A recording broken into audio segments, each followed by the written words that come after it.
Do you play sports? How many sports have you tried since your childhood? If you've tried several, how many do you currently play now? Odds are, as you've gotten older, you only play one or two sports that you have A, gotten good at, and B, really enjoy playing.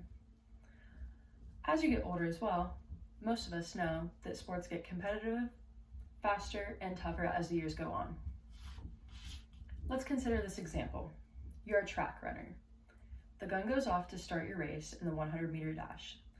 You sprint giving everything you have, but at the end, the person right next to you, one of your top competitors, pulls away with an unbelievable amount of speed.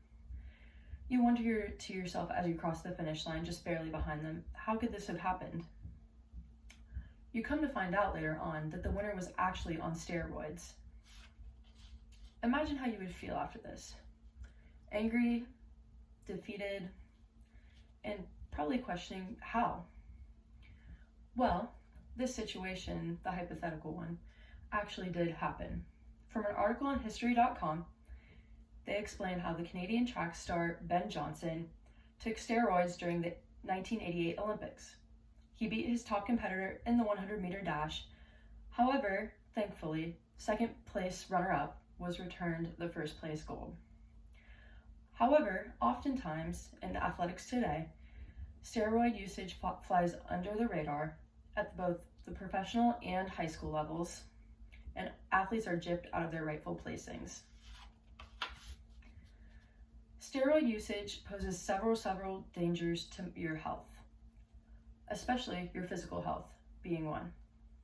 The National Institute on Drug Abuse says that the cardiovascular system, the hormonal system, and the musculoskeletal system, alongside many other systems, can be mildly to severely damaged depending on the amount of usage or the usage period of steroids.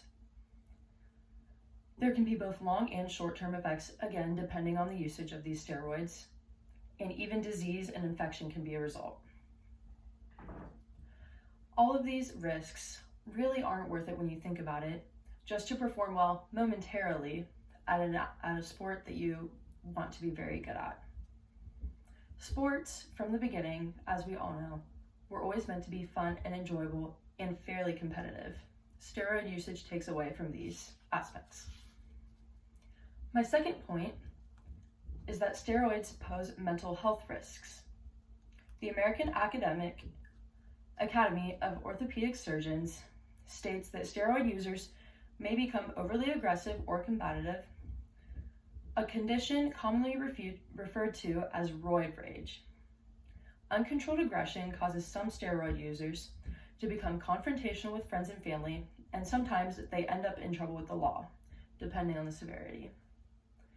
Steroids should be viewed in the same respect as other addictives like nicotine and alcohol because they pose similar effects to your mental health. From an article, this is a brain scan of a steroid user. This lighter part of the image shows the parts of the brain that have been affected by steroid usage, in similar ways to alcohol and nicotine substances.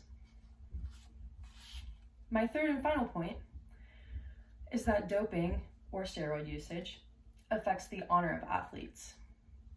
A professor at Marquette University in the law program says that sport is not simply about winning. The saying, "It's not whether you win or lose, it's how you played the game," although it's very cliche, is absolutely correct. It is just a game at the end of the day. It was always done for enjoyment, and the competitive aspect is what keeps athletics fun. However, if everyone cheated, there would be 0 point to competitiveness in sports. In addition, there are several aspects and qualities that it takes to be an athlete: physical and mental toughness, emotional toughness, and a little bit of sports IQ. In conclusion, it is very easy to see that the negatives of steroid usage in sports far outweigh the positives. Because of all of the negative effects, doping and steroid usage should be banned from sports altogether, both at the, at the, at the professional and school age levels.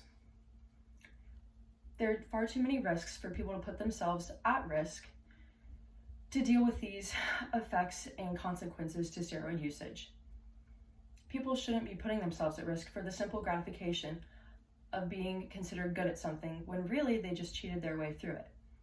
It takes away from the integrity of the sport, which was the purpose of sports altogether, to be competitive and fun in a fair way. If people have to use steroids in order to be considered great at their sport and falsely win accomplishments and achieve goals, then they probably shouldn't be playing because they put themselves and others at risk.